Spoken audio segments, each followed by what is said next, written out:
Shalom saudara yang terkasih dalam Tuhan Yesus Kristus. Sejak awal tahun masuk tahun 2020, Tuhan bicara kepada kita bahwa kita masuk dalam tahun dimensi yang baru. Dimensi bicara tentang ukuran, dimensi bicara tentang cara pandang, perspektif. Artinya bahwa Tuhan sedang bawa kita pada ukuran yang lebih baik, lebih besar, lebih mulia.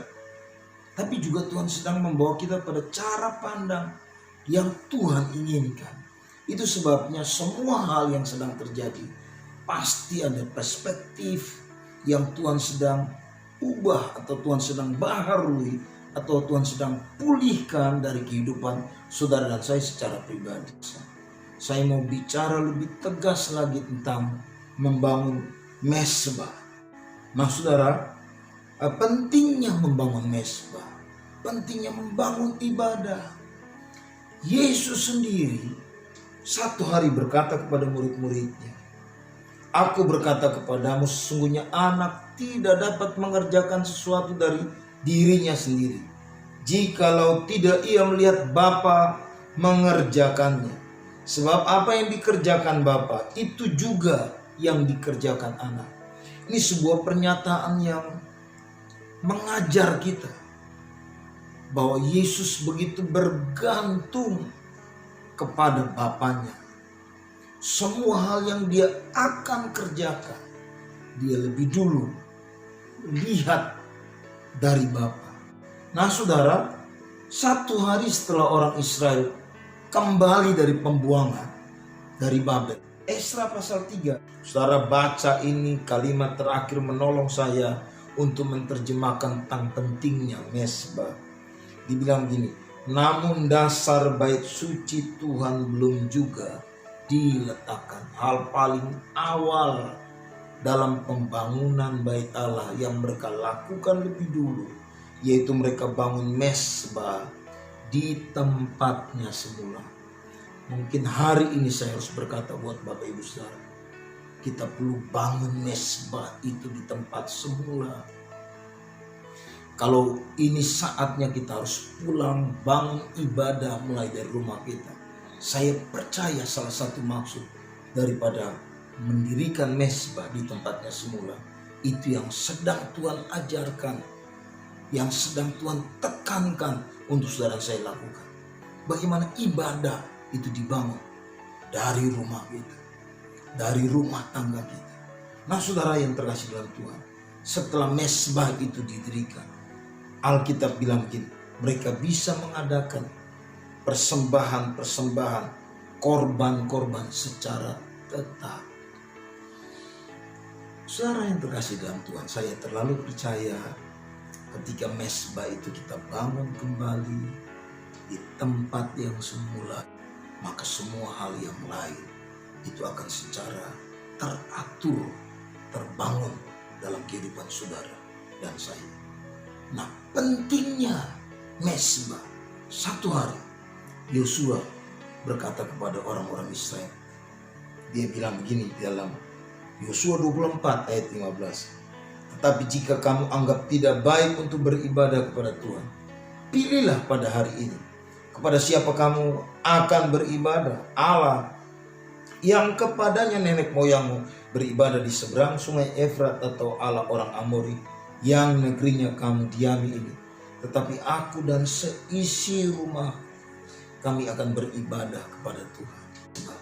Kita mau lihat sama-sama, apa sih faedahnya, apa sih manfaatnya. Apa kita lihat sama-sama dari Kejadian pasal yang keempat. Satu hari mereka punya inisiatif untuk membangun mesbah dengan tujuan untuk mendapat perkenanan dari Tuhan. Alkitab berkata, terlepas dari ada persembahan kain yang ditolak, tapi yang saya mau tegaskan di sini, mereka sama-sama bangun mesbah dengan satu tujuan untuk dikenal oleh Tuhan. Mereka ingin memperbaiki kembali hubungan yang putus itu dengan Tuhan. Hari ini mari lakukan itu. Mungkin selama ini engkau begitu sibuk dengan berbagai hal, pekerjaan macam-macam. Biar ini jadi momentum buat saudara dan saya. Bangun kembali mesbahmu. Cari perkenanan Tuhan. Itu yang dibuat oleh Kain dan Habel. Dan Alkitab berkata, akibatnya Tuhan mengindahkan apa yang dilakukan oleh Habel. Tuhan peduli, Tuhan berkenan. Berapa banyak saudara yang ingin Tuhan peduli dengan hidup kita? Berapa banyak saudara yang ingin Tuhan berkenan dengan hidup saudara dan saya? Mari bangun mesbah. Yang kedua, Bapak Ibu Saudara, kita tahu kisah Nuh setelah peristiwa air bah, lalu kemudian berhenti. Nuh turun dari perahu. Yang pertama kali Nuh buat, yaitu dia bangun mesbah. Dia persembahkan korban buat Tuhan. Ternyata hati Tuhan tergugah dengan mesbah yang dibangun oleh Nuh. Sampai Tuhan berfirman begitu, aku takkan mengutuk bumi ini lagi. Aku takkan memusnahkan, membinasakan lagi segala yang hidup seperti yang pernah kulakukan. Sekalipun manusia itu jahat hatinya. Sesuatu yang luar biasa. Apa yang dilakukan oleh Nuh itu mendapat perhatian yang istimewa dari Tuhan. Bahkan sampai hari ini, setiap kali kita melihat pelangi, menjadi tanda buat kita bahwa Tuhan pernah berjanji, Dia tidak akan pernah musnahkan semua yang hidup seperti yang pernah Dia lakukan. Maukah apa yang kita bangun dalam rumah tangga kita itu sampai mempengaruhi keputusan Tuhan?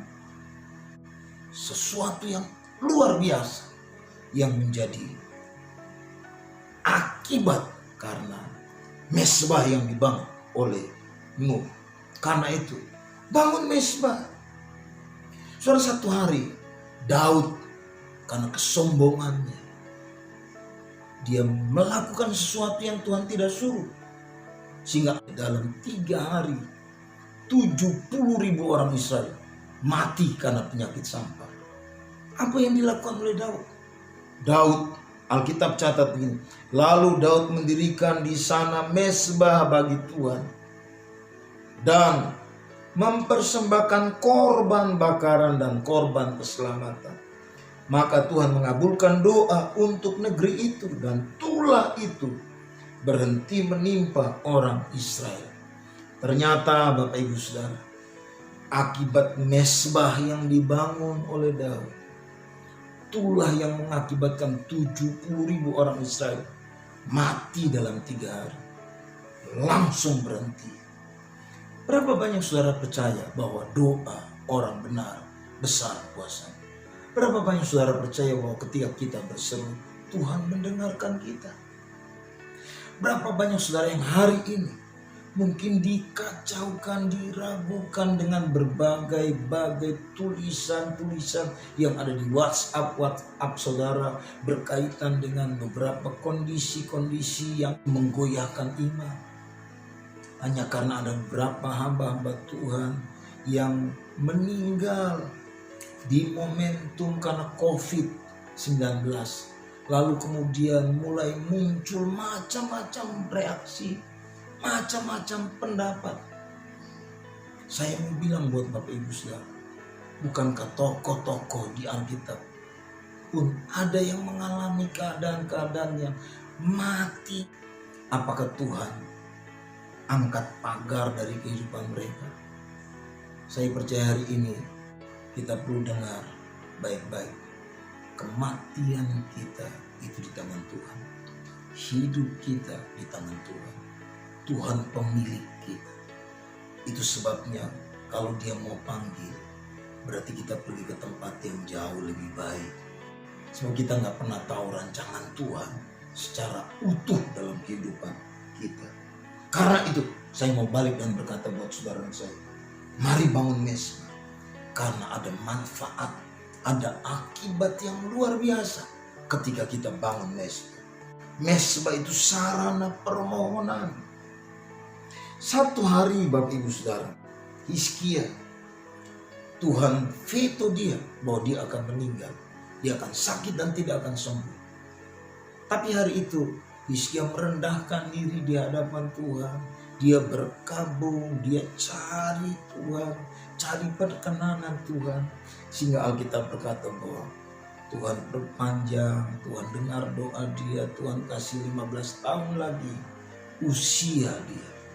Nah, ini berarti buat saudara saya bahwa akibat mesbah, kalau saudara saya kita bangun mesbah, sesuatu yang dahsyat pasti terjadi. Sementara saya ngomong ini, saya ingat peristiwa Niniwe. Alkitab bilang Tuhan mengasihi mereka sehingga Tuhan utus. Siapa namanya? Yunus. Tuhan utus Yunus. Karena Tuhan ingin, sebetulnya mereka melihat Tuhan. Tuhan ingin respon mereka. Hari itu Bapak Ibu Saudara, satu bangsa Niniwe, mulai dari semua yang hidup, dari raja sampai binatang, puasa, berdoa, dan akibatnya mereka luput dari peristiwa itu. Saya mau tutup dengan satu kisah. Tuhan tutup pintu kandungan Hana sehingga dia mandul. Tapi satu hari ketika dia datang ke bait Allah, dia datang sungguh-sungguh berdoa dengan cara yang tidak lazim. Bahkan disangka oleh Imam Eli bahwa dia mabuk. Tapi hari itu sesuatu yang luar biasa terjadi. Dari mulut imam, pergilah dengan selamat, dan Allah Israel akan memberikan kepadamu apa yang kau minta daripadanya. Saya mau tutup pesan ini buat kita semua.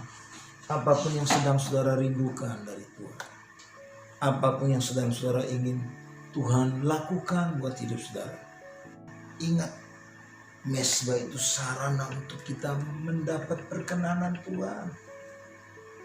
Mesbah itu sarana ucapan syukur, tanda bahwa Tuhan luputkan kita, Tuhan lepaskan kita dari perihal petaka-petaka dalam hidup ini. Tapi mesbah juga sarana untuk kita bermohon sesuatu kepada Tuhan. Berapa banyak saudara yang mau sepakat sama-sama? Mari kita satu dengan doa. Tuhan Yesus, terima kasih buat pesan firman. Satu perkara yang kami percayai, bahwa kebenaran firman menjadi jawaban buat kami, memberikan jalan keluar kepada kami. Kami sedang bergumul, berhadapan dengan COVID-19. Ada begitu banyak orang yang sakit, bahkan meninggal karena COVID, karena penyakit sampar ini. Kami satu hati mau berdoa dalam nama Tuhan Yesus. Tuhan, kalau Engkau izinkan ini terjadi, untuk kami membangun mesbah itu di tempat yang semula, untuk kami memperbaiki mesbah kami. Tuhan, ini hidup kami. Ampuni kami ya Allah. Ampuni kami. Kami mau mengembalikan semua yang menjadi hal yang dasar dalam hidup kekristenan kami. Kami mau sungguh-sungguh bergantung dan berharap kepada Tuhan Yesus. Di dalam nama Yesus, biar kuasa dan otoritas Allah nyata bagi bangsa kami. Berkati keluarga demi keluarga. Tuhan, apapun yang sedang mereka mohonkan kepadamu, jawab ya Tuhan. Kalau Engkau menjawab Hizkia, kalau Engkau menjawab Hana, jawab doa setiap anak-anak. Hamba-Mu berdoa dalam nama Yesus. Tuhan, nyatakan kuasa, mujizat bagi kami semua. Terpujilah nama-Mu ya Allah, di dalam nama Tuhan Yesus Kristus. Haleluya.